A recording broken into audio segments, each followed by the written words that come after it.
Bonjour, chers frères et sœurs. Bonjour frère. Soyez les bienvenus sur Anjombolo TV.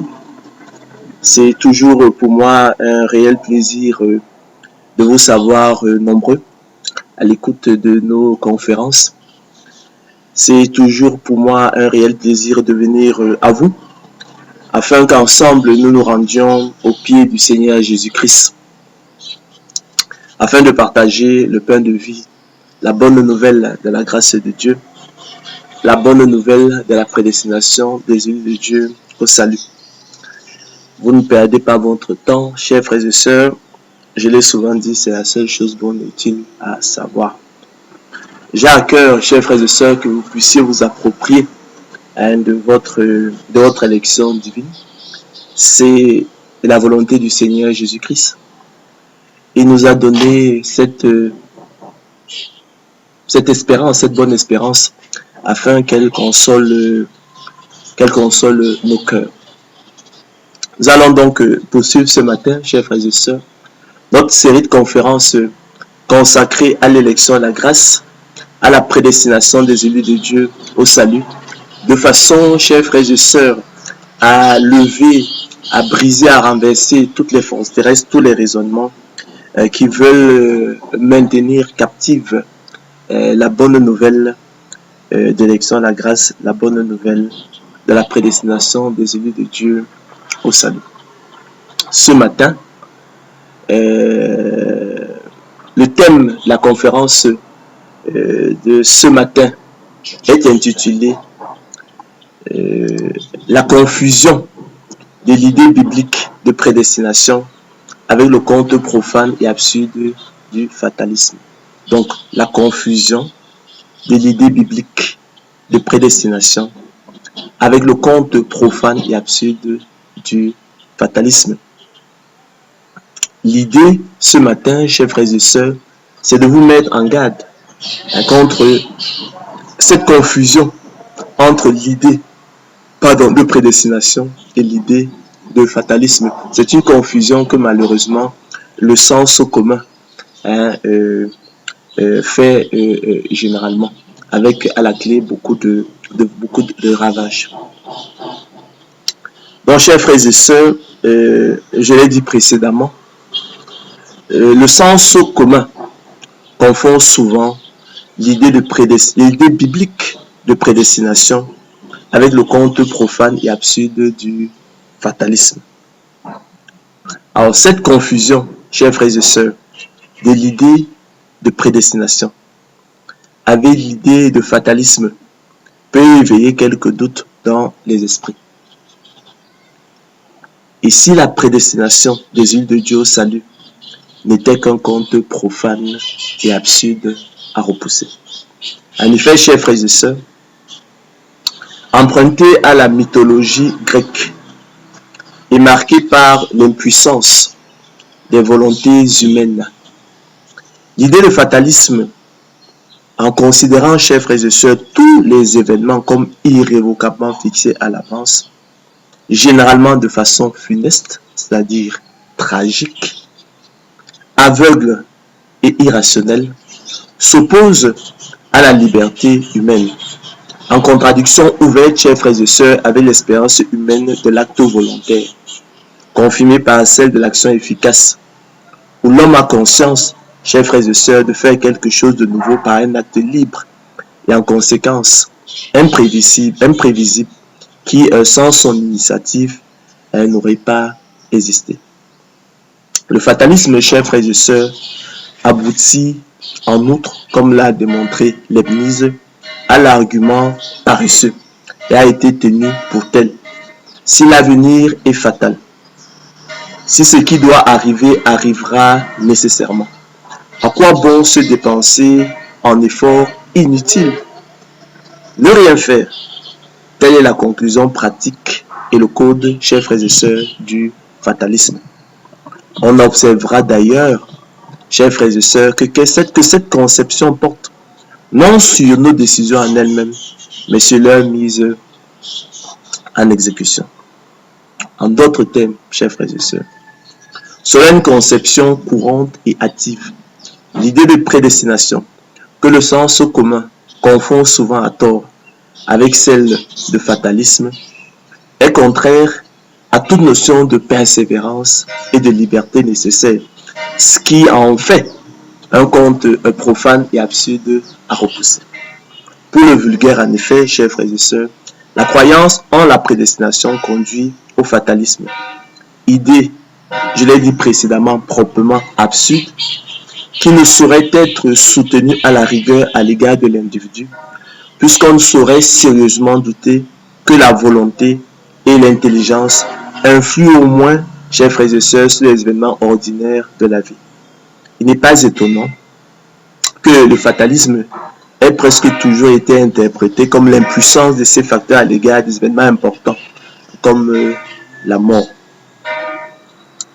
L'idée de fatalisme relève donc très clairement, chers frères et sœurs, des contes profanes et absurdes, comme dirait l'apôtre Paul. Nous l'abordons ce matin dans le cadre de cette conférence pour mieux la distinguer de l'idée biblique de prédestination avec laquelle malheureusement le sens commun la confond souvent. Dans notre intelligence corrompue d'entendement, cette confusion est fréquente. Autrement dit, chers frères et sœurs, la question en débat ce matin, la question en querelle ce matin, la question querellée est celle de savoir si la prédestination des yeux de Dieu au salut dès avant la fondation du monde ne rendrait-elle pas superflue la persévérance des saints? Ne conduirait-elle pas à la négation, l'exclusion et l'anéantissement de la liberté et de la volonté de l'homme nécessaire? Toute chose qui ne ferait-elle pas de l'élection de la grâce, chers frères et sœurs, un conte profane et absurde à repousser? On l'a souvent entendu. En d'autres termes, la prédestination des élus de Dieu au salut dès avant la fondation du monde ne serait-elle pas contraire à toute notion de persévérance et de liberté nécessaire? Autrement dit, chers frères et sœurs, s'il est absolument certain que Dieu préservera son peuple de l'apostasie définitive, est-il encore nécessaire que celui-ci persévère? La prédestination des élus de Dieu au salut dès avant la fondation du monde ne rendrait-elle pas ainsi superflue la persévérance des saints nécessaires et ne conduirait-elle pas de la sorte à la négation, l'exclusion et l'anéantissement de la liberté et de la volonté de l'homme nécessaire et partant au fatalisme? Cet argument paresseux qui conclut à l'inutilité de l'effort. Si l'avenir est fatal, si ce qui doit arriver arrivera nécessairement, à quoi bon se dépenser en efforts inutiles? Ne rien faire. Telle est en effet, chers frères et sœurs, la conclusion pratique du fatalisme. Voilà, chers frères et sœurs élus de Dieu, peuple de Dieu, les questionnements étranges et troublants qu'impose l'élection, la grâce et la prédestination des élus de Dieu au salut à l'esprit humain, auxquels tous, dans nos têtes, nous pourrions être en proie. Après avoir reçu avec joie et empressement la bonne nouvelle de l'élection de la grâce, et reconnu que c'est ce que notre cœur attendait, et qui sont pourtant, chers frères et sœurs, de nature à éveiller quelques doutes dans les esprits. Et si la prédestination des yeux de Dieu au salut n'était qu'un conte absurde et profane à repousser? En mettant le peuple de Dieu en garde contre le risque de confusion de l'idée biblique de prédestination avec le conte profane et absurde du fatalisme, l'objectif, chers frères et sœurs, de la conférence de ce matin est de faire une analyse comparative des idées de prédestination et de fatalisme, afin de dégager leurs points de convergence et de divergence, leurs points de ressemblance, mais aussi des différences, dans le but ultime de lever tout équivoque et confusion entre l'idée de prédestination et l'idée de fatalisme dans les esprits des élus de Dieu. Ainsi, chers frères et sœurs, qu'il nous soit tout d'abord permis de rappeler que l'idée de prédestination est tirée de la parole de Dieu. C'est très important. Tandis que l'idée de fatalisme a été empruntée à la mythologie grecque. En effet, chers frères et sœurs, nous l'avons souvent dit, la Bible enseigne la prédestination des élus de Dieu au salut. C'est ainsi que le terme apparaît explicitement 4 fois dans les Écritures, dont 2 fois dans l'épître de Paul aux Romains et 2 fois dans celle aux Éphésiens, selon qu'il est écrit. Et nous sommes là, dans Éphésiens 1, 4 à 12. Alors, Dieu nous a élus avant la fondation du monde. Dieu nous a choisis. C'est le sens du verbe élire ici. Dieu nous a aimés avant la fondation du monde pour que nous soyons saints et irrépréhensibles devant lui. Nous ayant prédestinés dans son amour. C'est un acte d'amour. Avec ses enfants d'adoption par Jésus-Christ, selon le bon plaisir de sa volonté, à la louange et la gloire de sa grâce qu'il nous a accordée en son bien-aimé. Nous sommes aussi devenus héritiers, ayant été prédestinés, suivant la résolution de celui qui opère toutes choses d'après le conseil de sa volonté, afin que nous servions à la louange de sa gloire, nous qui d'avance avons espéré en Christ. Mais aussi Romains 8, 27 à 30. Nous savons du reste que toutes choses concourent au bien de ceux qui aiment Dieu, de ceux qui sont appelés selon son dessein. Car ceux qu'il a connus d'avance, ceux qu'il a aimés d'avance, ceux qu'il a choisis d'avance, ceux qu'il a élus d'avance, il les a aussi prédestinés à être semblables à l'image de son Fils, afin que son Fils fût le premier-né entre plusieurs frères. Et ceux qu'il a prédestinés, il les a aussi appelés. Et ceux qu'il a appelés, il les a aussi justifiés. Et ceux qu'il a justifiés, il les a aussi glorifiés. Vous connaissez déjà tous cette chaîne d'or d'élection de la grâce exposée effectivement par l'apôtre Paul dans son épître aux Romains. En revanche, chers frères et sœurs, l'idée qu'une puissance mystérieuse calcule et programme le destin collectif trouve une partie de son origine dans la pensée magique ou religieuse de l'Antiquité. La représentation d'un héros aveugle, aliéné par une volonté cachée ou manipulé par une fatalité supérieure est le fondement de la tragédie grecque. Les dieux ne cessent d'intervenir directement dans la vie des hommes, souvent pour régler d'ineptes querelles qui leur sont propres. Les personnages tragiques semblent alors, chers frères et sœurs, les marionnettes de rancœur ou de jalousie divine. Le théâtre antique, chers frères et sœurs, est le spectacle de cette crise suscitée par un dérèglement imposé par les dieux. Cette tension, chers frères et sœurs, va provoquer une succession d'événements jusqu'au dénouement qui sera catastrophique. La marge de liberté laissée aux personnages ne sert qu'à rendre visible le piège dans lequel ils se battent sans pouvoir changer le cours des choses. D'où, effectivement, on dit qu'elle est marquée par l'impuissance des volontés humaines. Et qu'elle s'oppose, effectivement, à la liberté humaine. Les dieux conduisent les événements, même s'il n'est pas toujours facile de discerner les principes qui les inspirent, chers frères et sœurs. Le destin, sans vraie morale et sans équité immédiatement perceptible, dicte des lois impénétrables et souvent féroces. Les aléas des hommes et les dictates des dieux se confondent pour que le pire soit sûr et qu'il blesse le plus grand nombre. Le complot des dieux se joue des passions humaines. Il est l'agent principal, invisible et omniprésent. Cette conception, chers frères et sœurs, avant de structurer le théâtre tragique, est déjà présente dans les épopées les plus anciennes. Car les héros archaïques, à commencer par ceux d'Homère, chers frères et sœurs, sont peu maîtres de leurs initiatives. Tel ou tel dieu a transformé chacun d'eux en champion de sa cause ou en victime de son courroux. Un dieu de l'Olympe ou quelques démons inspirent leurs décisions, leur donnant du courage ou de la prudence, les faisant réussir ou rater ce qu'ils entreprennent bon gré, mal gré. Pire, les dieux, chers frères et sœurs, qui imposent ces contraintes dirimantes à autrui, se plaignent souvent de ne pouvoir s'affranchir eux-mêmes d'une nécessité supérieure, d'être les exécuteurs des arrêts du destin. Ce fatalisme sans fond, en abîme ce n'est pas seulement un thème de fiction artistique pour les anciens. Comme les poètes tragiques, chers frères et sœurs, les premiers historiens s'en réclament également.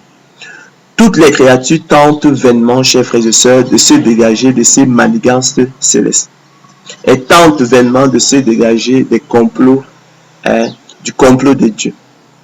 C'est proprement l'histoire commune de toute la mythologie, chers frères et sœurs. Des personnages qui transgressent la règle divine, souvent sans malignité, et en subissent les conséquences, les lourdes conséquences, les conséquences tragiques, catastrophiques. Prenons l'exemple de Sisyphe, car son sort résume à lui seul tous les outrages des dieux vengeurs. L'imagination populaire en a bien retenu le châtiment, alors que d'autres damnés infernaux, chers frères et sœurs, tels que Ixion ou Tantal, ont moins fixé l'attention, car son symbolisme saute aux yeux. La vie avec ses hauts et ses bas, les efforts humains, toujours recommencer, éternellement recommencer, la stérilité d'une répétition qui n'aboutit pas, l'inanité des éternels retours, cycle d'une vie parmi d'autres. C'est pourquoi, chers frères et sœurs, dans le fatalisme, le complot de Dieu aboutit à un châtiment le plus terrible possible. Les dieux veulent humilier Sisyphe par le truchement de ce qu'ils détestaient le plus, la fixité et la banalité, la redite éternelle, sans excursion ni échappée possible. Le banni sur sa colline, arpenté et descendu sans fin, témoignera, chers frères et sœurs, éternellement qu'il fut trop libre, déconcertant et trop rétif au destin, au point de se jouer de la mort elle-même. La punition de Sisyphe paraissait déjà disproportionnée à Ovide, aux yeux de qui les dieux sont injustes et tourmenteurs. La pierre de Sisyphe est donc l'inversion de son histoire. La dure loi du lest et de la chute pour sanctionner, chers frères et sœurs, une ubiquité volage et un défi prométhéen. Ça, c'est un extrait d'un article publié par le ministre Xavier Darcos, intitulé plutôt Zeus que Brickbaudeur, que j'ai tiré dans une revue d'histoire. Alors, deuxièmement, chers frères et sœurs, relevons que tandis que le fatalisme est funeste, tragique, nous l'avons vu, hein, le ministre Xavier Darcos l'a bien décrit dans l'article que nous venons de vous présenter, aveugle et irrationnel, la prédestination des élus de Dieu au salut s'en distingue radicalement. Car la révélation biblique indique que l'Éternel Dieu prédestine ses élus au salut pour leur bien, afin qu'ils aient la vie éternelle, car sans elle, personne ne serait sauvé. Donc il n'y a rien de funeste dans la prédestination des élus de Dieu au salut, il n'y a rien de tragique, il n'y a rien de catastrophique, il n'y a rien d'aveugle, il n'y a rien d'irrationnel. C'est un acte d'amour, c'est une bénédiction. D'accord? Elle obéit, elle participe d'un plan de miséricorde et elle est selon le propre dessein de Dieu. Donc il y a toute une finalité derrière, il y a tout un plan derrière. On n'est ni dans l'aveuglement ni dans l'irrationnel. Ainsi, chers frères et sœurs, loin d'être tragique, aveugle et irrationnel, la prédestination des élus de Dieu au salut participe au contraire d'un plan de miséricorde et obéit au propre dessein de Dieu. De ce fait, elle est un acte d'amour, un bienveillant dessein, une bénédiction et partant un privilège. Je serais même tenté de dire la plus grande des bénédictions et le plus grand des privilèges que Dieu puisse accorder à l'homme, selon qu'il est écrit. Nous l'avons lu précédemment, hein, c'est Éphésiens 1, 3 à 6, où il est indiqué qu'il s'agit d'un acte d'amour. Béni soit Dieu, le Père de notre Seigneur Jésus-Christ, qui nous a bénis de toutes sortes de bénédictions spirituelles dans les lieux célestes dans Christ. Il s'agit d'une bénédiction. Dans lui, Dieu nous a élus avant la fondation du monde, pour que nous soyons saints et irrépréhensibles devant lui, nous ayant prédestinés dans son amour. C'est un acte d'amour. C'est un acte d'amour. Ça n'a rien à voir avec la tragédie du fatalisme. Nous ayant prédestinés dans son amour à être ses enfants d'adoption par Jésus-Christ selon le bon plaisir de sa volonté, à la louange de la gloire de sa grâce qu'il nous a accordée en son bien-aimé. D'accord? C'est pour que des actions de grâce abondent à l'endroit du Père de gloire. Donc il y a rien d'irrationnel, il y a un objectif, il y a une finalité derrière tout cela. D'accord? Troisièmement, chers frères et sœurs, soulignons que contrairement au fatalisme qui porte sur des événements irrévocablement fixés à l'avance, inéluctablement fixés à l'avance, et qui est donc marqué par l'impuissance des volontés humaines et la négation de la liberté humaine. La prédestination des yeux de Dieu au salut, en revanche, en faisant de la persévérance des saints un impératif et une exigence absolue, porte quant à elle sur les bonnes œuvres que Dieu a préparées d'avance afin que nous les pratiquions, selon qu'il est écrit. Nous sommes son ouvrage, ayant été créés dans Jésus-Christ pour de bonnes œuvres que Dieu a préparées d'avance afin que nous les pratiquions. Éphésiens 2:10. Mais aussi, cette parole est certaine et je veux que tu affirmes ces choses, écrit l'apôtre Paul à Tite, afin que ceux qui ont cru en Dieu s'appliquent à pratiquer de bonnes œuvres. Vous obtiendrez, nous ne le dirons jamais assez, chers frères et sœurs, le salut de vos âmes pour prix de votre persévérance. C'est ça le code de la prédestination. Vous obtiendrez le salut de vos âmes pour prix de votre persévérance. Ça n'a rien à voir avec le ne rien faire du fatalisme.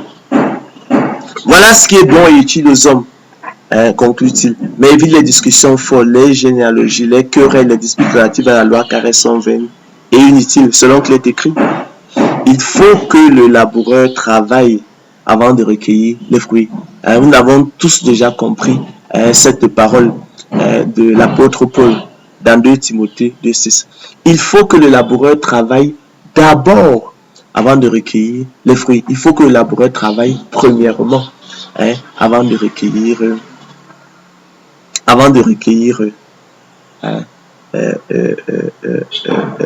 les fruits. En effet, chers frères et sœurs, par le don de la foi, qui est la semence de Dieu dans ses élus, leur privilège exclusif, le déclencheur exclusif du salut et son moteur efficace.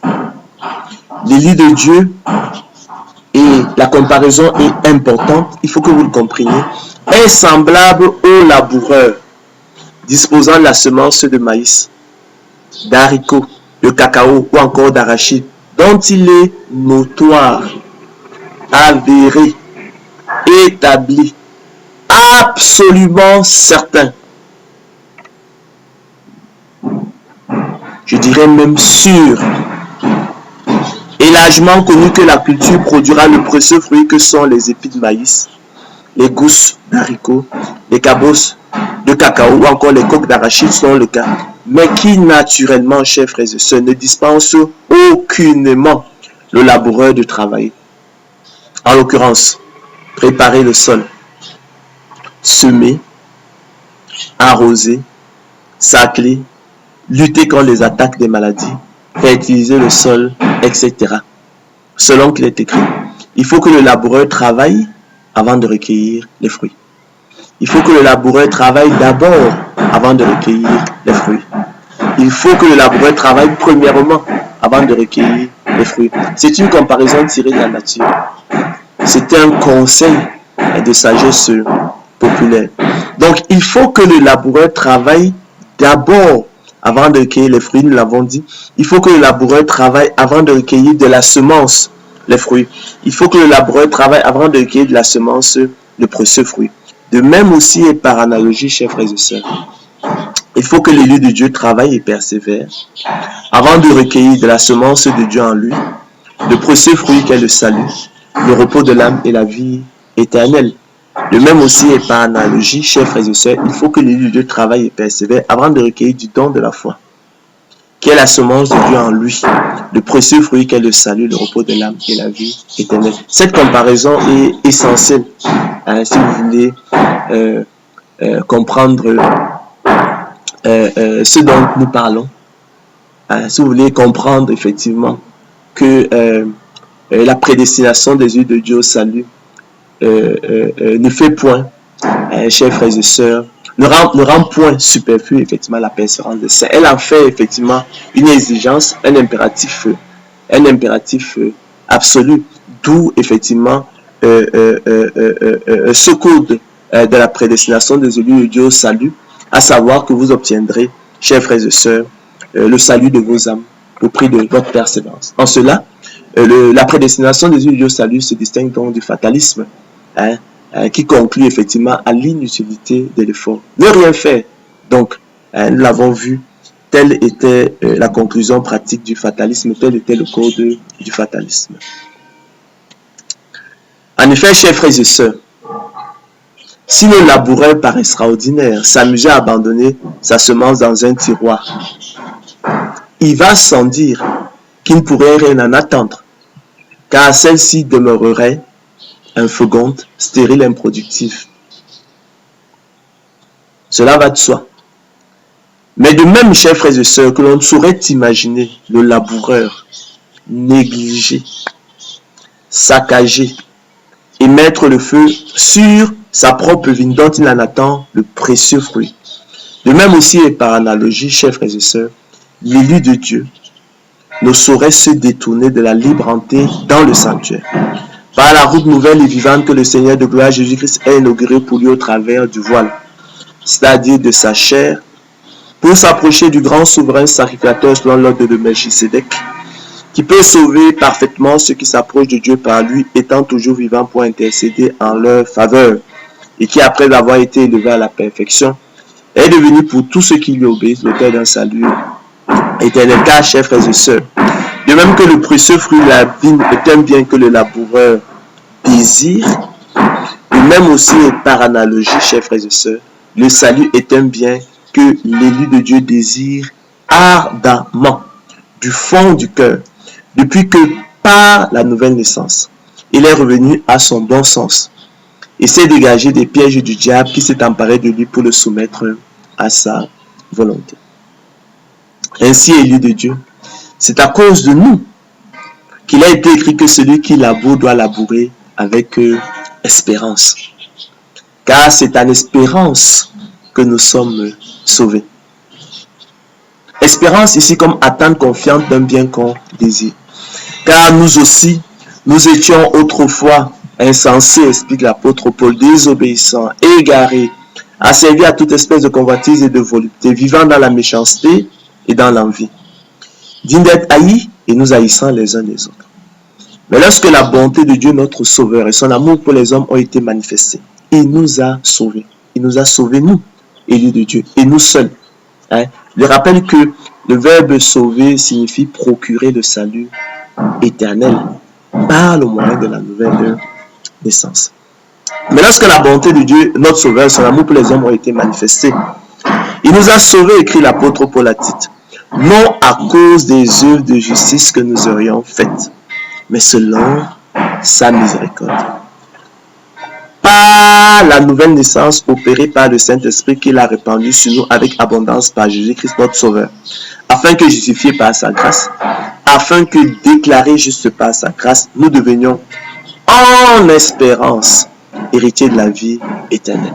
Oh, chers frères et sœurs, poursuit l'apôtre Paul, l'espérance qu'on voit n'est plus espérance. Ce qu'on voit, peut-on l'espérer encore? Mais si nous espérons ce que nous ne voyons pas, nous l'attendons avec persévérance, courage, fidélité, détermination, zèle, loin du fatalisme de l'abdication. À cet égard, chers frères et sœurs, rappelons que les mots ici ont un sens. Il est important que vous sachiez connaissiez la portée des mots, le sens des mots, ça vous faciliterait beaucoup de choses, ça résoudrait beaucoup de difficultés. Ça lèverait beaucoup d'équivoques. Donc, rappelons à cet égard que l'espérance, je l'ai dit précédemment, est par définition l'attente confiante d'un bien qu'on désire. Donc, espérance, attente confiante d'un bien qu'on désire. Il faut bien retenir ça. Espérance comme attente confiante d'un bien qu'on désire. La persévérance, c'est l'action de persévérer, chers frères et sœurs. C'est la conduite, la qualité d'une personne qui persévère. D'accord? Le verbe persévérer pour sa part signifie continuer de faire ce qu'on a résolu. D'être ce qu'on a résolu par un acte de volonté renouvelé. Donc, le verbe persévérer pour sa part signifie continuer de faire, d'être ce qu'on a résolu par un acte de volonté renouvelé. Ainsi, chers frères et sœurs, la liberté et la volonté des élus de Dieu prédestinés au salut dès avant la fondation du monde se connaît sans preuve, par la seule expérience que nous en avons à travers la persévérance des saints, qui au quotidien, comme l'apôtre Paul, soutiennent et combattent le bon combat de la foi pour saisir la vie éternelle à laquelle ils ont été appelés efficacement. C'est une expérience, c'est notre expérience quotidienne de chaque jour.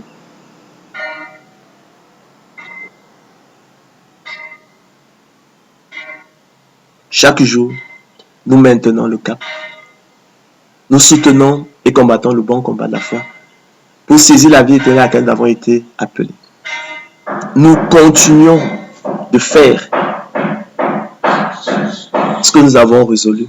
Nous continuons d'être ce que nous avons résolu par un acte de volonté renouvelée. Cela témoigne effectivement de notre liberté. Nous posons au quotidien des choix. D'accord? Ces choix constants. Hein? Et cela témoigne effectivement de notre liberté. Donc, ça n'a rien à voir avec le fatalisme. En effet, chers frères et sœurs, la persévérance procède de la liberté, de la volonté de l'homme, comme sous-entend le sens du verbe persévérer, qui comporte un acte de volonté renouvelée. Ainsi, chers frères et sœurs, la persévérance des saints témoigne de la liberté et de la volonté des élus de Dieu, prédestinés au salut dès avant la fondation du monde. La persévérance des saints, qui procède, chers frères et sœurs, d'un acte de volonté renouvelé, atteste de la liberté des élus de Dieu. Cette parole est certaine, écrira l'apôtre Paul à Tite. Je veux que tu affirmes ces choses, afin que ceux qui ont cru en Dieu s'appliquent à pratiquer de bonnes œuvres. Afin que vous, à qui il a été fait la grâce par rapport à Christ, de croire en lui, que vous appliquez à pratiquer de bonnes œuvres. Afin que, maintenant qu'il vous a été fait le don de la foi, maintenant que vous croyez au Seigneur Jésus-Christ, que vous appliquiez à pratiquer de bonnes œuvres. Pourquoi? Parce que vous obtiendrez le salut de vos âmes au prix de votre persévérance. Voilà ce qui est bon et utile aux hommes concultés. Mais évite les discussions folles, les généalogies, les querelles, les disputes relatives à la loi, car elles sont vaines et inutiles. Selon que les décrets nous sont accordés dessus, il faut que le laboureur travaille avant de recueillir les fruits. D'accord? Il faut que le laboureur travaille d'abord avant de recueillir les fruits. Il faut que le laboureur travaille premièrement avant de recueillir les fruits. Il faut que le laboureur travaille avant de recueillir de la semence, les fruits. Il faut que le laboureur travaille avant de recueillir de la semence, le précieux fruit. De même aussi et par analogie, comprenez-le, chers frères et sœurs, il faut que l'élu de Dieu travaille et persévère avant de recueillir de la semence de Dieu en lui, le précieux fruit qu'est le salut, le repos de l'âme et la vie éternelle. De même aussi et par analogie, il faut que toi, mon frère, toi ma soeur, toi élu de Dieu, en qui la semence de Dieu repose, toi à qui il a été fait le don de la foi, que tu travailles et persévères avant de recueillir de la semence de Dieu en toi, le précieux fruit qu'est le salut, le repos de l'âme et la vie éternelle. Donc de même aussi et par analogie, il faut que l'élu de Dieu, chers frères et sœurs, travaille et persévère avant de recueillir du don de la foi qui est la semence de Dieu en lui, le précieux fruit qu'est le salut, le repos de l'âme et la vie éternelle. J'espère que à l'aide, en vous instruisant effectivement par ces comparaisons tirées de la nature, vous comprenez un peu de quoi nous parlons. D'accord? Permettez-moi donc, chers frères et sœurs, de rappeler opportunément, puisque nous y sommes, la définition de la prédestination des yeux de Dieu au salut dont parle la Bible, afin qu'elle ne soit plus comprise de travers, à l'envers, pervertie, calomniée, mal aimée, confondue, chers frères et sœurs, avec le fatalisme. Cet argument paresseux qui conclut à l'inutilité de l'effort, mais qu'elle soit chérie, chers frères et sœurs, pour ce qu'elle est véritablement. Savoir donc le choix souverain de Dieu avant la fondation du monde, oui, mais aussi son appel efficace par le moyen du don de la foi, qui est sa semence dans ses élus, leur privilège exclusif, le déclencheur exclusif du salut et son moteur efficace, les équipant et outillant pour les rendre aptes et capables non seulement de discerner quelle est la volonté de Dieu, ce qui est bon, agréable et parfait, mais aussi de la faire efficacement afin d'accomplir l'esprit de la loi. Selon qu'il est écrit, celui qui fait la volonté de Dieu demeure éternellement. Car le Seigneur Jésus-Christ l'a dit, quiconque fait la volonté de Dieu, celui-là est mon frère, ma soeur et ma mère. En l'occurrence, aimer Dieu, croire au Seigneur Jésus-Christ, le Sauveur du monde, prendre plaisir à la loi de Dieu et se réjouir en suivant ses préceptes comme possédant tous les trésors, en faire ses délices et ses conseillers, rechercher Dieu de tout son cœur, avec un cœur honnête et bon, soutenir et combattre le bon combat de la foi pour saisir la vie éternelle à laquelle ils ont été appelés efficacement. Choisir les ordonnances de Dieu, rechercher la sanctification sans laquelle personne ne verra le Seigneur, mener une vie de sainteté, se préserver des souillures du monde, être zélé pour les bonnes œuvres, prier sans cesse, entrer dans le sanctuaire, s'approcher du grand souverain sacrificateur selon l'ordre de Melchisédek, Jésus, le Fils de Dieu, qui peut sauver parfaitement ceux qui s'approchent de Dieu par lui, étant toujours vivant pour intercéder en leur faveur, et qui, après d'avoir été élevé à la perfection, est devenu pour tous ceux qui lui obéissent l'auteur d'un salut éternel, les distinguant ainsi de l'homme animal, des réprouvés, selon qu'il est écrit, il vous a été fait la grâce par rapport à Christ de croire en lui. Il vous a été fait le privilège par rapport à Christ de croire en lui. À vous, il a été fait la grâce et le privilège par rapport à Christ de croire en lui, comme dirait Darby. Mais l'homme animal ne reçoit pas les choses de l'Esprit de Dieu, mais l'homme animal n'accepte pas les choses de l'Esprit de Dieu. Pourquoi? Car elles sont une folie pour lui, et il ne peut les connaître, il ne peut les aimer parce que c'est spirituellement qu'on en juge. Donc, par le moyen du don de la foi, Dieu, chers frères et sœurs, par le moyen du don de la foi, qui est la semence de Dieu en eux, d'accord? Leur privilège exclusif, le déclencheur exclusif du salut et son moteur efficace. Nous voyons que donc Dieu distingue ses élus du monde. Il les outille, il les équipe pour les rendre aptes et capables, non seulement de discerner quelle est la volonté de Dieu, ce qui est bon, agréable, parfait, mais aussi de la faire efficacement de façon à accomplir l'esprit de la loi, selon qu'il est écrit, celui qui fait la volonté de Dieu demeure éternellement. Quiconque fait la volonté de Dieu, celui-là est mon frère, ma soeur et ma mère. Vous savez que nous servons dans un esprit nouveau, selon l'esprit de la loi, et non selon la lettre de la loi qui avait, car la lettre de la loi tue, mais l'esprit de la loi, vivifie. Ils nous rendons aptes et capables en fait d'aimer Dieu, de faire le bon choix du Seigneur Jésus-Christ, de nous préserver des souillures du monde, de venir au Seigneur Christ, de répondre, disons, à son appel.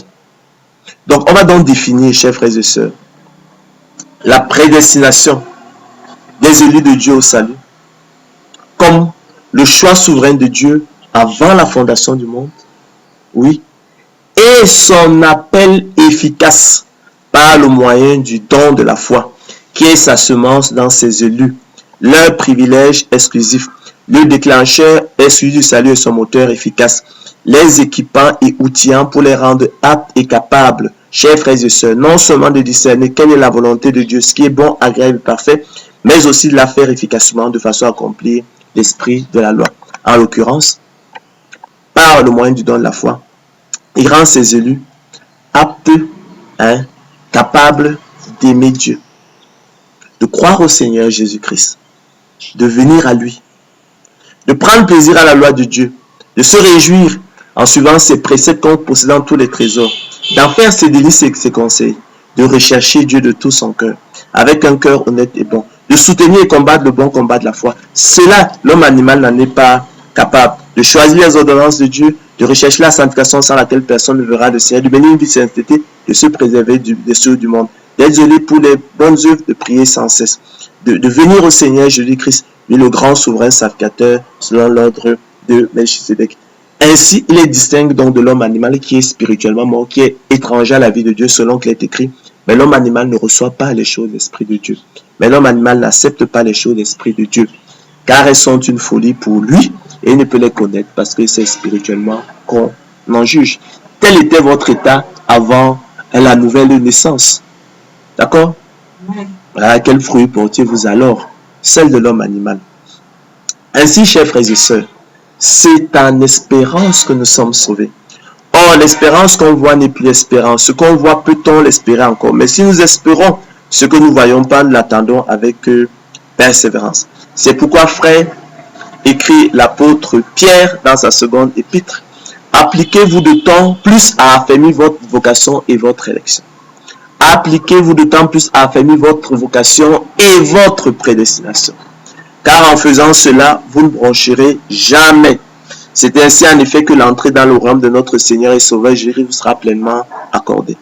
Ainsi, mes bien-aimés, poursuit, écrit l'apôtre Paul, quand vous avez toujours obéi, travaillez à votre salut avec crainte et tremblement, non seulement comme à ma présence, mais bien plus encore maintenant que je suis absent. En effet, ce n'est pas que j'ai déjà remporté le prix, écrit-il, ou que j'ai déjà atteint la perfection, ou achevé la course. Non, mais je cours, dit-il, pour tâcher de saisir la main tendue du Seigneur Jésus-Christ. Frère, je ne pense pas l'avoir saisi, mais je fais une chose, dit-il, oubliant ce qui est en arrière et me portant vers ce qui est en avant, je cours vers le but pour remporter le prix de la vocation, c'est de Dieu en Jésus-Christ. Par conséquent, chers frères et sœurs, vous convenez avec moi que loin de rendre la persévérance des saints superflue, l'apôtre Paul dit qu'il n'a pas encore achevé la course. Il nous faut achever la course pour remporter le prix. Par conséquent, donc, loin de rendre la persévérance des saints superflue, la prédestination en fait au contraire un impératif et une exigence absolue. En cela, elle se distingue donc très clairement du code du fatalisme, savoir l'inutilité de l'effort.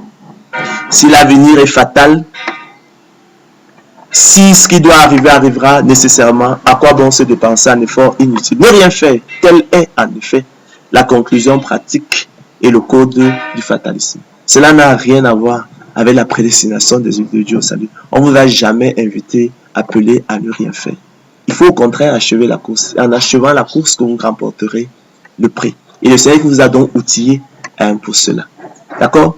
Donc vous obtiendrez, chers frères et sœurs, nous ne le dirons jamais assez, le salut de vos âmes pour prix de votre persévérance. Que cela soit clair. Relevons donc, chers frères et sœurs, que l'annonce dans le monde de la bonne nouvelle de l'élection, la grâce et la prédestination des yeux de Dieu au salut a été malheureusement polluée par toutes les équivoques et les germes du faux débat sur la catégorie philosophie fictive du libre arbitre humain en dehors à la réalité de la question. Et quand on est venu fallacieusement greffer sur l'enjeu essentiel du salut, la liberté de la volonté des élus de Dieu, prédestiné au salut dès avant la fondation du monde, chers frères et sœurs, comme nous l'avons vu précédemment, se connaissant sans preuve par la seule espérance que nous en avons à travers la persévérance des saints, qui au quotidien, comme l'apôtre, vous, comme toi mon frère, comme toi ma sœur, soutiennent et combattent le bon combat de la foi pour saisir la vie éternelle à laquelle ils ont efficacement été appelés par un acte effectivement de volonté renouvelée. Donc les apôtres de l'évangile de la gloire de l'homme effectivement ont fait beaucoup de mal en voulant railler la bonne nouvelle élection et la grâce en l'assimilant au fatalisme, avec laquelle effectivement, comme nous l'avons vu, finalement n'a aucun point de convergence. À cet égard, corrigeons donc tout d'abord la confusion des notions de liberté et de souveraineté. La liberté de la volonté de l'homme, chers frères et sœurs, est la faculté qu'a l'homme d'exercer sa volonté. D'accord? Elle se connaît sans preuve, pas la seule expérience que nous en avons. Par définition, elle est encadrée et limitée par la liberté d'autrui et la souveraineté de Dieu. Elle est donc relative, chers frères et sœurs, et non absolue. Soit elle est indubitablement. Elle n'est pas à confondre avec la souveraineté qui traduit le fait de ne pas être soumis au contrôle d'une autorité supérieure qui encadrait la liberté de notre volonté. La souveraineté, ne l'oubliez jamais assez, que personne ne vous séduise, est un attribut de Dieu, qui est le seul souverain, et que l'Écriture, la parole de Dieu, en 1 Timothée 6, 15, présente comme le seul souverain. Vous voyez qu'on ne parle même pas de la même chose avec les sages de ce monde. Corrigeons également la confusion des notions de libre arbitre humain et de loi de l'entendement humain. Le libre arbitre humain, chers frères et sœurs, est la faculté de se déterminer sans autre cause que la volonté. Donc, libre arbitre humain, faculté de se déterminer sans autre cause que la volonté. Il s'agit, chers frères et sœurs, je l'ai souvent dit, pour les fidèles de Ange Mbolo TV, d'une catégorie philosophique fictive contredite par les Écritures, la parole de Dieu selon qu'il est écrit. J'ai la volonté, écrit l'apôtre Paul dans Romains 7, 18 à 20, mais non le pouvoir de faire le bien. Car chose impossible à la volonté parce que le péché la rendait sans force. Car je ne fais pas le bien que je veux et je fais le mal que je ne veux pas. Et si je fais ce que je ne veux pas, ce n'est plus moi qui le fais, c'est le péché qui habite en moi. En effet, chers frères et sœurs, le péché qui habite en l'homme enchaîne et lie sa volonté, la rendant captive, esclave, impuissante, assujettie au diable. Donc je l'ai souvent dit, il n'y a point donc de libre arbitre humain en tant que faculté de se déterminer sans autre cause que la volonté. Cette idée-là est contredite par les Écritures qui affirment que le péché qui habite en nous lie et enchaîne notre volonté, la rendant captive, esclave, impuissante, assujettie au diable. Selon qu'il est écrit, j'ai la volonté, mais non le pouvoir de faire le bien. Car chose impossible à la volonté parce que le péché la rendait sans force. Car je ne fais pas le bien que je veux, écrit l'apôtre Paul, et je fais le mal que je ne veux pas. Et si je fais ce que je ne veux pas, conclut-il, ce n'est plus moi qui le fais, c'est le péché qui habite en moi. De ce point de vue, il n'y a donc point de libre arbitre humain en tant que faculté de se déterminer sans autre cause que la volonté. C'est le péché qui habite en l'homme, effectivement, qui lie et lui dicte en fait la volonté du malin. C'est ce dont il est question. La catégorie philosophie fictive du libre arbitre humain, chers frères et sœurs, est née à la réalité d'une confusion avec la loi de l'entendement humain. Selon qu'il est écrit, je prends plaisir à la loi de Dieu, écrit l'apôtre Paul, selon l'homme intérieur. Mais je vois dans mes membres une autre loi qui lutte contre la loi de mon entendement et qui me rend captif de la loi du péché qui est dans mes membres, misérable que je suis, dira-t-il. La loi de l'entendement humain est le pouvoir qu'a la raison humaine de se déterminer librement. Elle est opposée à la loi du péché et porte l'homme à prendre plaisir à la loi de Dieu, à choisir le bien qui nous séduit et à rejeter le mal qui nous repugne. L'homme ne pouvant délibérément choisir le mal à l'égal du bien, comme nous enseignent faussement les apôtres de l'évangile, la gloire de l'homme. Selon qu'il est écrit, Romains 7, 25, je suis par l'entendement esclave de la loi de Dieu. Elle est et reste un abstrait qu'il faut se garder d'ériger et qu'il ne faut pas ériger en concret. Selon qu'il est écrit, j'ai la volonté, mais non le pouvoir de faire le bien. Car chose impossible à la volonté, parce que le péché la rendait sans force. Car je ne fais pas le bien que je veux, et je fais le mal que je ne veux pas. Et si je fais ce que je ne veux pas, ce n'est plus moi qui le fais, c'est le péché qui habite en moi. chers frères et sœurs, comme toujours, il se donne tellement de liberté. Ce glissement dangereux semble allègrement avoir été opéré par les apôtres de l'évangile de la gloire de l'homme qui l'ont érigé en concret et l'ont affublé du nom à la fois impropre et tendancieux de libre arbitre humain. Comme ces singes, chers frères et sœurs, que l'on affuble d'une jaquette et d'un chapeau haut de forme dans les cirques pour les déguiser en hommes afin de distraire les tout petits. Souvenez-vous de ce conseil de l'apôtre Paul aux Corinthiens. Frères, ne soyez pas des enfants sous le rapport du jugement, mais pour la malice, soyez enfants, et à l'égard du jugement, soyez des hommes faits. L'erreur, chers frères et sœurs, des théories du libre arbitre humain et de toutes celles qui s'inspirent d'une conception analogue a précisément été d'admettre que la liberté existe également chez tous. Selon la formule célèbre de Sartre, l'homme est condamné à être libre. Jean-Paul Sartre, chers frères et sœurs, que le philosophe français Henri Lévy présente comme le plus grand intellectuel français du XXe siècle, en soutenant que la liberté humaine est totale, absolue, infinie, inconditionnée, inaliénable, c'est-à-dire qui ne peut être ôtée. Valide implicitement et sans forcément s'en rendre compte, chers frères et sœurs, l'idée selon laquelle la liberté est donc égale chez tous. Or, la nature et la révélation biblique ne nous apprennent rien de tel. En effet, chers frères et sœurs, la liberté était la même chez l'alcoolique, le toxicomane, et chez l'homme libre de ses dépendances, de ses addictions.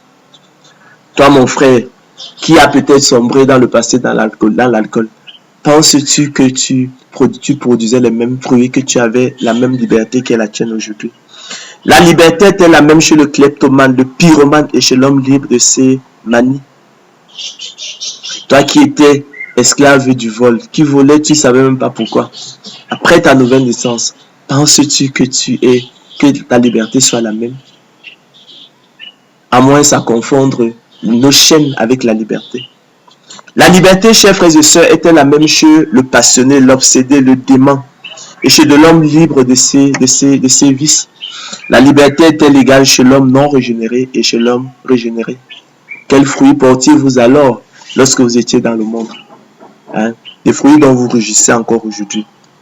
Chers frères et sœurs, en condamnant l'homme à être libre, quand cependant il ne l'est pas, selon qu'il est écrit, je suis vendu au péché, dira l'apôtre Paul, misérable que je suis. Jean-Paul Sartre a attribué à l'homme une liberté imaginaire. Elle est fictive, je dirais même. Totale, absolue, infinie, inconditionnée, inaliénable et par conséquent égale chez tous. Et a ainsi hypothéqué et ruiné son projet philosophique. En effet, la nature nous apprend que la liberté effective est plutôt relative. En escalier, par marches successives, par paliers, par degrés, l'homme étant d'autant plus libre qu'il est au-dessus des passions. Loin de nous grandir, chers frères et sœurs, la liberté s'entraîne au contraire, pèse sur nous comme une fatalité de notre être.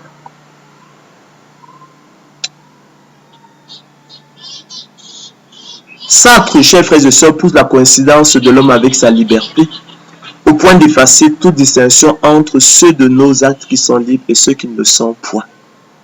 Mais comment, chers frères et sœurs, soutenir sérieusement que nous sommes libres toujours, jusque dans nos actes élémentaires? La pression, je ne sais pas, de l'urine, la pression que peut exercer les selles, l'ivresse de l'alcool, les chaînes de la drogue ou la servitude de l'ignorance.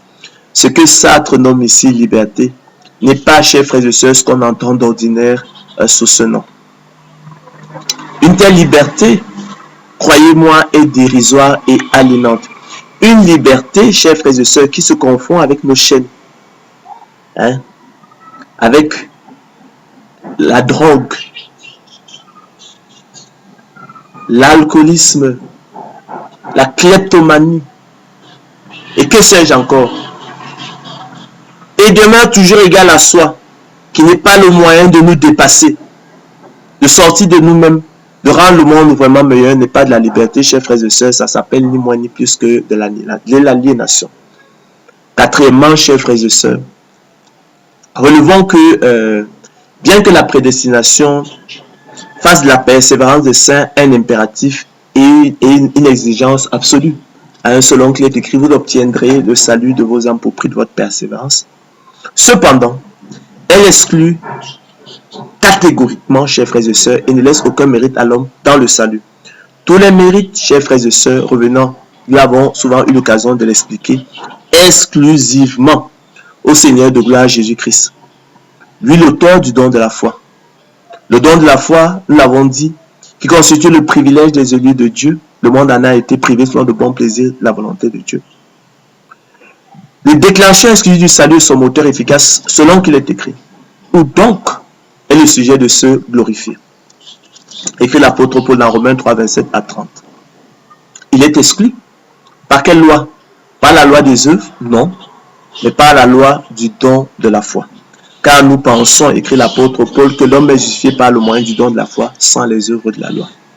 Ou bien Dieu est-il seulement le Dieu des Juifs, n'est-il pas aussi des païens? Si, il est aussi des païens, puisqu'il y a un seul Dieu qui justifiera par le moyen du don de la foi les circoncis, et par le moyen du don de la foi les incirconcis. Car, qui est-ce qui te distingue? Qu'as-tu que tu n'aies reçu? Élu de Dieu, si tu l'as reçu, pourquoi te glorifies-tu comme si tu ne l'avais pas reçu? Quoi donc? Sommes-nous plus excellents? Nullement. Écrit l'apôtre Paul, car nous avons déjà prouvé qu'il vous a été fait la grâce et le privilège par rapport à Christ de croire en lui. Vous a été fait à vous, élus de Dieu, la grâce et le privilège par rapport à Christ de croire en lui. Cette grâce-là, du don de la foi, n'a pas été faite au monde, selon le bon plaisir et la volonté de Dieu. Ainsi, chers frères et sœurs, tout mérite, il faut que cela soit clair, que l'homme voudrait s'attribuer dans le salut ne serait qu'imaginaire et usurpation. À cet égard, il est hautement significatif que tous ceux à qui il a été fait le don de la foi, tous ceux qui ont reçu en partage la foi à salut, tous ceux à qui il a été fait la grâce par rapport à Christ de croire en lui viendront à lui, selon qu'il est écrit, tous ceux que le Père me donne viendront à moi. Tous ceux que le Père m'a donné viendront à moi. Tous ceux que le Père m'a donné dès avant la fondation du monde viendront à moi. Et tous ceux qui ont été privés du don de la foi, chers frères et sœurs, iront assurément à la perdition. Ce n'est pas un hasard.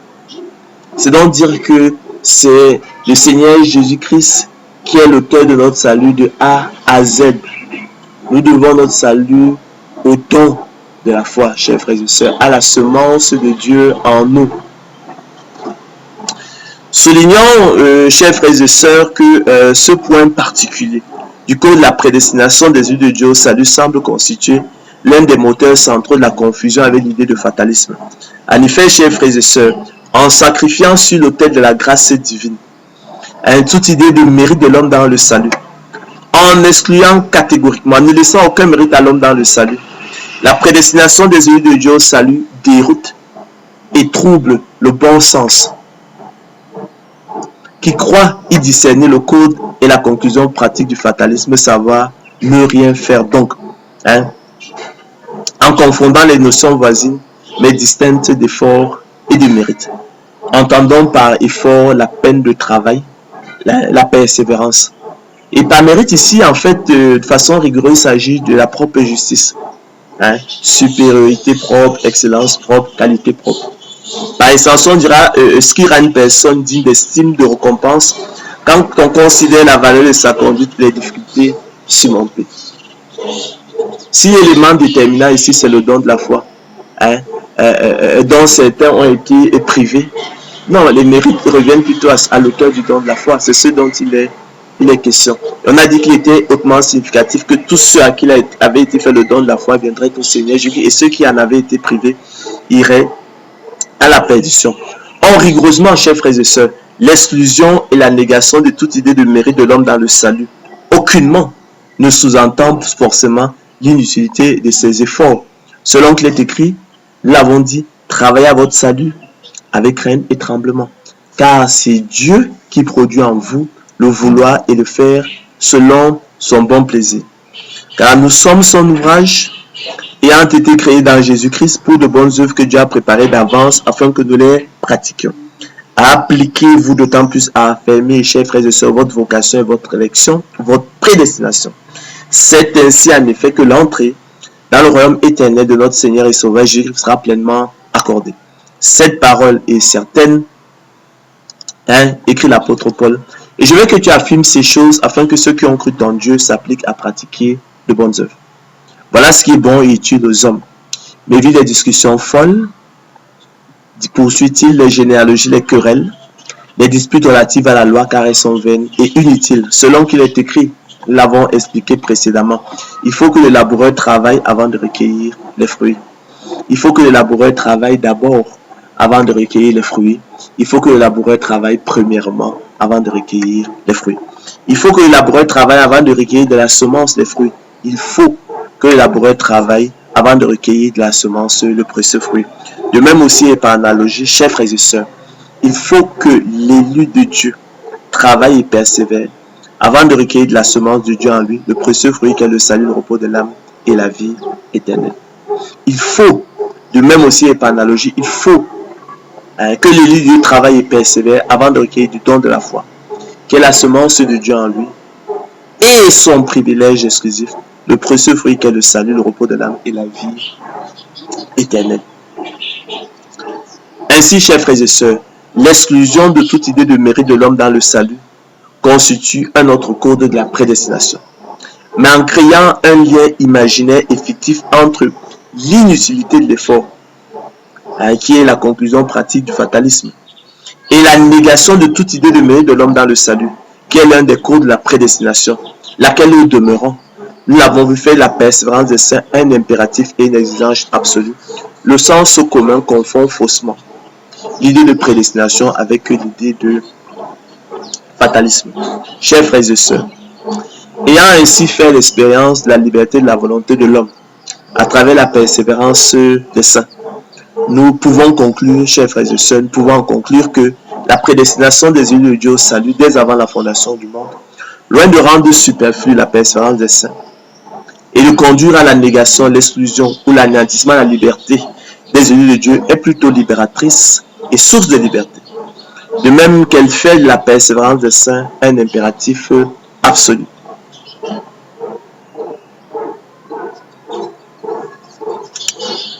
En effet, chers frères et sœurs, et nous l'avons dit précédemment, par le don de la foi, qui est la semence de Dieu dans ses élus, leur privilège exclusif. Le déclencheur est celui du salut et son moteur efficace.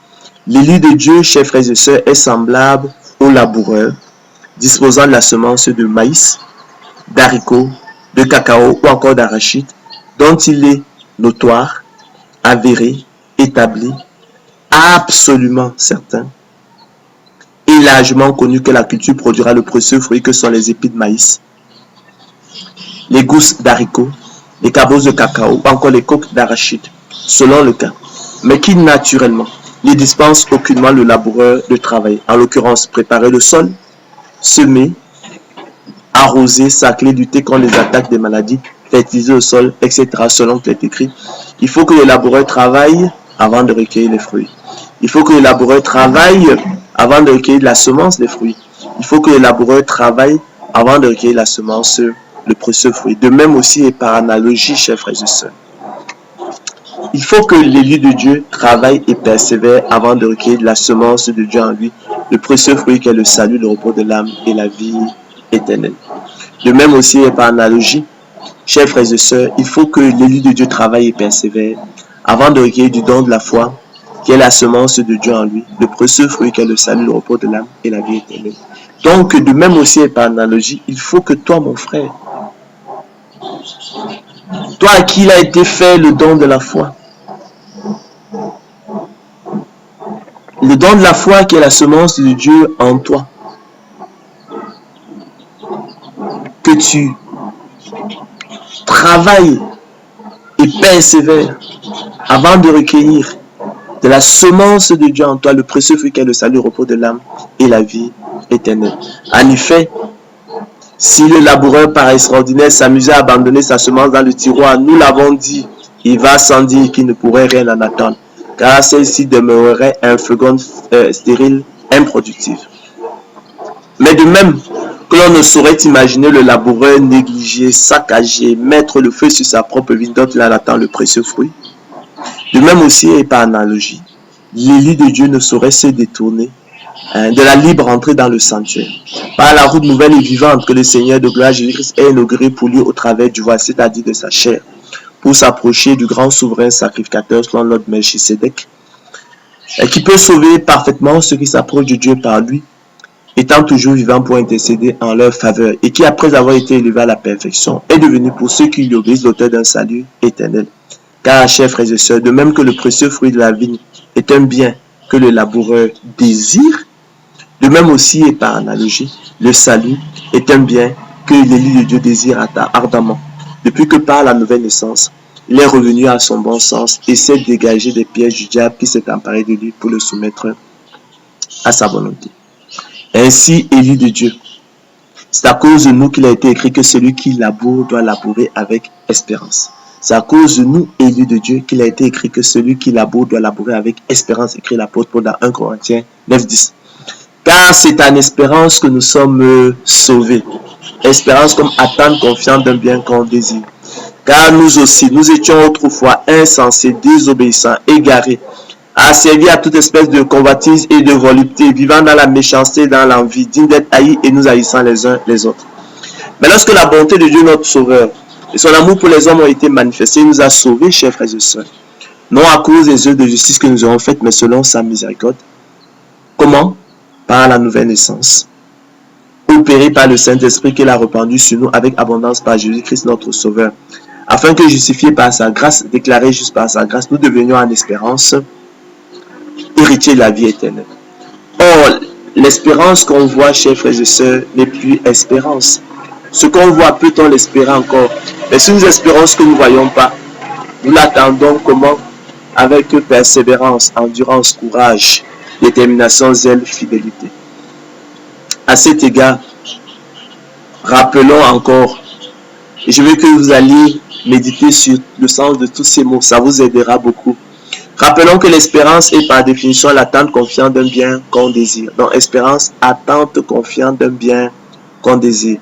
La persévérance, c'est l'action de persévérer, c'est la qualité, la conduite d'une personne qui persévère. Le verbe persévérer, pour sa part, signifie continuer de faire, d'être ce qu'on a résolu, par un acte de volonté renouvelé. Ainsi, retenez-le, la liberté de la volonté des élus de Dieu, prédestinés au salut dès avant la fondation du monde, se connaît sans preuve par la seule espérance que nous en avons à travers la persévérance des saints, qui au quotidien multiplient des actes de volonté renouvelés. Continuent de faire ce qu'ils ont relu, continuent d'être ce qu'ils ont résolu. Au quotidien, donc, ils soutiennent et combattent le bon combat de la foi pour saisir la vie éternelle à laquelle ils ont été efficacement appelés. En effet, donc, chers frères et sœurs, la persévérance possède la liberté de la volonté de l'homme, comme sous-entend le sens du verbe persévérer qui comporte un acte de volonté renouvelé. Ainsi, la persévérance des saints, chers frères et sœurs, témoigne de la liberté de la volonté des élus de Dieu, prédestinés au salut dès avant la fondation du monde. La persévérance des saints, qui procède d'un acte de volonté renouvelé, atteste de la liberté des élus de Dieu. Pour cela, chers frères et sœurs, la prédestination n'est donc pas à confondre avec le fatalisme, idée empruntée à la mythologie grecque, marquée par l'impuissance des volontés humaines, qui s'oppose à la liberté humaine, en considérant, chers frères et sœurs, nous l'avons dit, tous les événements comme irrévocablement fixés à l'avance, inéluctablement fixés à l'avance, généralement de façon, finesse, on a dit tragique, aveugle et irrationnelle, et dont le code est ne rien faire. Si l'avenir est fatal, si ce qui doit arriver arrivera nécessairement, à quoi bon se dépenser un effort inutile? Ne rien faire, telle est par contre la conclusion pratique du fatalisme qui se distingue ainsi, chers frères et sœurs, de l'idée biblique de prédestination. Relevons pour terminer, chers frères et sœurs, que l'idée de fatalisme est un conte profane et absurde dont le chrétien n'a que faire. Et qui serait seulement, chers frères et sœurs, une sorte d'épouvantail. D'accord? Et de masque hideux, conçu pour épouvanter, pour effrayer. Comme ces oiseaux que l'on veut effrayer dans les champs. en mettant des épouvantails. Donc conçu pour épouvanter, défigurer, ridiculiser, railler, liquider, dissimuler et maintenir injustement captive la bonne nouvelle, la prédestination des élus de Dieu au salut, attestée par les Écritures, et que Dieu nous a donné, chers frères et sœurs, par sa grâce, afin qu'elle console nos cœurs. Et dans les apôtres, en révolte contre Dieu, dans une sorte, chers frères et sœurs, de suicide collectif, verrait une libération contre l'obligation faite à l'homme d'exister au sein d'un réel qui lui est étranger et dont il n'arrive pas à prendre conscience. Tel fut, chers frères et sœurs, la vie de Jean-Paul Sartre, l'un de leurs éminents représentants, marqué par des crises de désespoir et dont le premier roman, La nausée, est un acte de révolte ouverte contre la soumission à Dieu. Soulignons, chers frères et sœurs, que la liberté sartrienne absolue, comme il la voyait, totale, infinie, inconditionnée, inaliénable, égale chez tous, débouche clairement sur le néant. De même que le thème de son engagement politique est précisément la fin de toute liberté. Chers frères et sœurs, disait déjà l'apôtre Pierre en ironisant, ils vous promettent la liberté quand ils sont eux-mêmes esclaves de la corruption, car chacun est esclave de ce qui a triomphé de lui.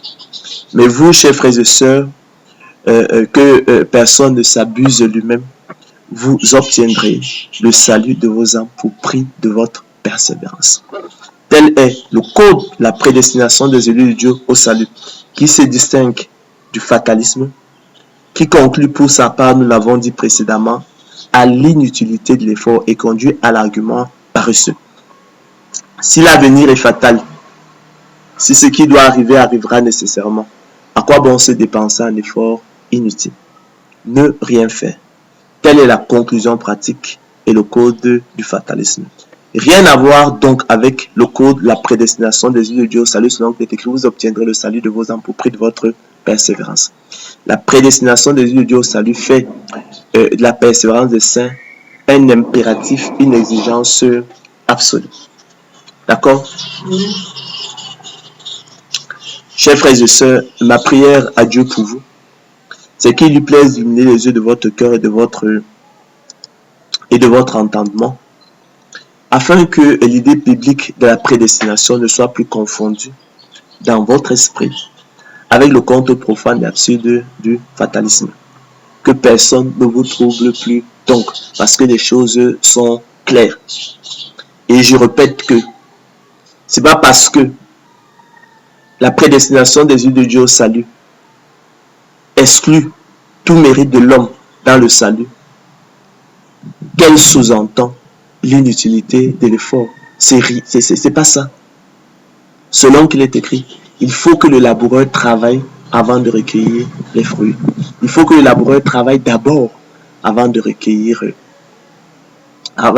fruits. Il faut que le laboureur travaille premièrement avant de recueillir les fruits. Travaillez à votre salut avec crainte et tremblement.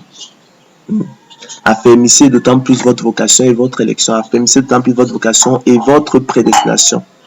Car c'est seulement ainsi que l'entrée dans le royaume éternel de notre Seigneur et Sauveur Jésus sera pleinement accordée.